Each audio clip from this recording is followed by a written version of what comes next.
రెటిక సీఎంను విమర్శించేందుకే KTR press meet పెట్టినట్లు ఉందని MP Chamala Kiran Kumar Reddy అన్నారు. కవిత లేఖ విషయంలో పక్కదారి పట్టించే ప్రయత్నం చేస్తున్నారని మండిపడ్డారు.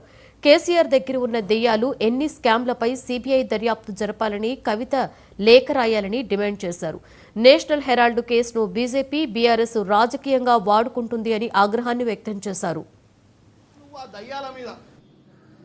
మీ నాయన పక్కన దయ్యాలుంది వాస్తవమే అయితే నువ్వు ఇమీడియట్గా ఈ దయ్యాలు ఆ రోజు ఇరిగేషన్లో ఉన్న దయ్యం, ఆ రోజు మున్సిపల్లో ఉన్న దయ్యం, ఈ దయ్యాలన్నీ ఎన్ని స్కాములు చేసి 7 లక్షల కోట్లు దోచుకున్నాయో నీ మీద తెలంగాణ ప్రజలకు ఒక మంచి నాయకురాలుగా ఒక పట్టు కావాలన్నా, ఒక మంచి అభిప్రాయం రావాలన్నా ఈ దయ్యాల మీద సిబిఐ ఎంక్వైరీ చేయమని చెప్పి ఒక లెటర్ రాయి. దాంతో తేట తెల్లమైపోద్ది నువ్వు నిజంగానే చేసే ఆరోపణలు నిజమని.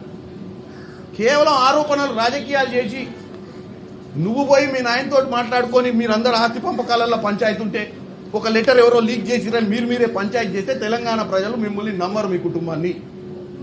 నిజంగా నీకు ఈ దయ్యాలు, ఈ మొగ దయ్యాలు నిన్ను ఇబ్బంది పెడుతున్నాయి అనుకుంటే ఈ మొగ దయ్యాల మీద నువ్వు కంపల్సరీ సిబిఐ ఎంక్వైరీ వేయాలని కోరుకుంటున్నావు.